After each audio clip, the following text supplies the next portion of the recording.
Les étapes du parcours nous sont données aussi par le comité national olympique, mais l'objectif c'est que ça soit un moment, comme vous dites, de liesse populaire, un moment de joie, et pour que la joie et l'insouciance de ceux qui participeront, de ceux qui verront passer la flamme, eh bien, il faut que les services, eux, soient extrêmement mobiles. Il faut qu'on sera sur les dents, ce qui est absolument normal, mais la flamme, elle est dynamique, donc elle va avoir un certain nombre de relais, on l'a bien vu là dans ce point presse avec l'ensemble des maires, et donc elle va passer devant des milliers de spectateurs. Et puis il y aura cette cérémonie du chaudron, place des Quinconces, qui est quand même une immense place, qui est plus grande que la place de la Concorde, je vous le rappelle, qui sera périmétrée avec périmètre de sécurité, avec des dispositifs de contrôle d'accès, ce qui est tout à fait normal, parce que c'est un moment exceptionnel de voir ce chaudron s'enflammer après ce périple. Donc nous avons réussi dans nos travaux, dans nos préparatoires, dans notre organisation, à concilier les deux. Tout doit être sécurisé. Il y a des moments différents. Vous avez certaines étapes qui sont longues, qui font plus de 10 km.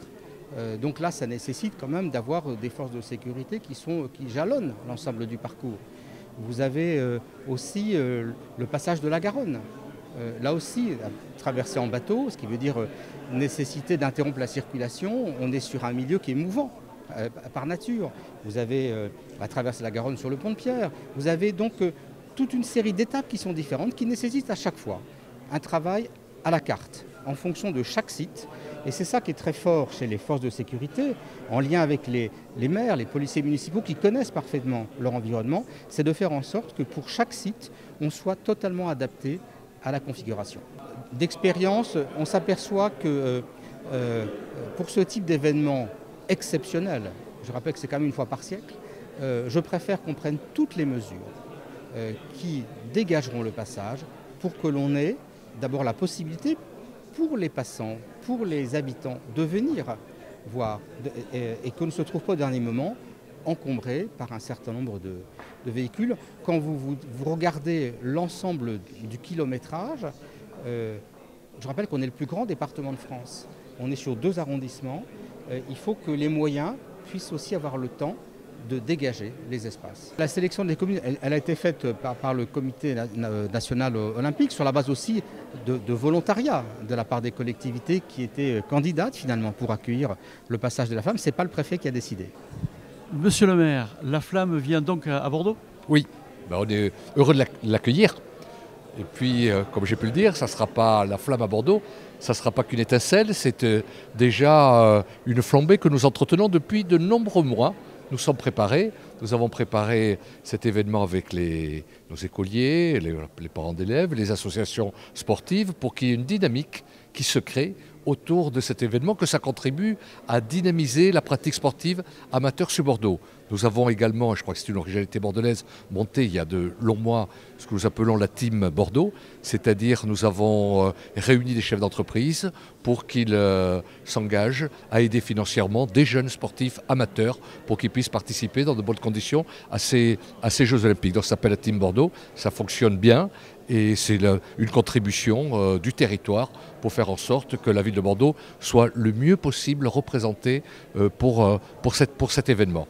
Et puis aussi, le scoop de la journée, c'est que la vasque olympique sera allumée place des Quinconces par un personnage, je crois, aimé de beaucoup des Français, en tout cas des Bordelais, je le sais, c'est Thierry Marx.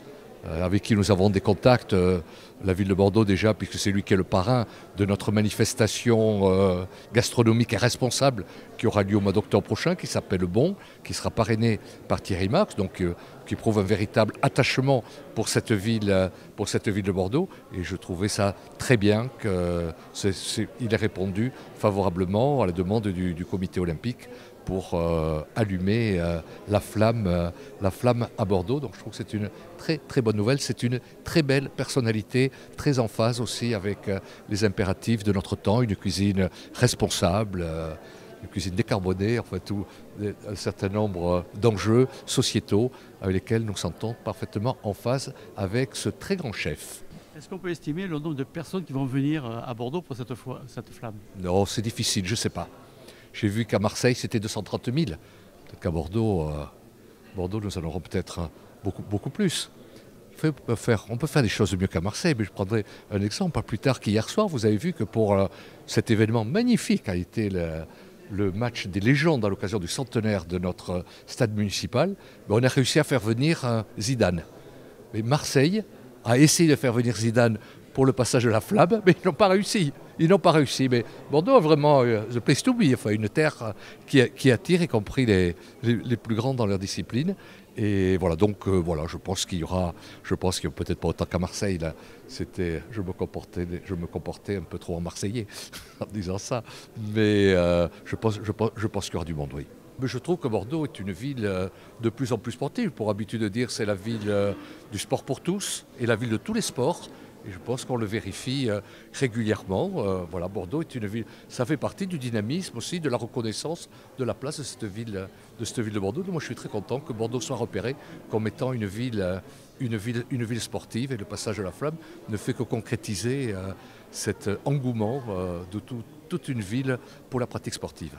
Il n'y a pas beaucoup de villes du côté du bassin d'Arcachon. Pourquoi ?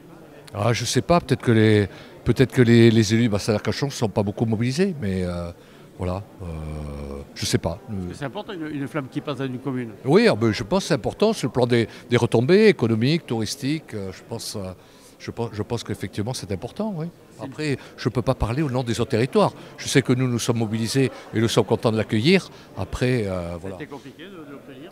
Non, mais on est heureux de le faire. En tout cas, on s'y est préparé, comme je l'ai dit, longtemps à l'avance. Et voilà, je trouve que c'est un bel événement sportif pour la ville de Bordeaux et pour ses habitants.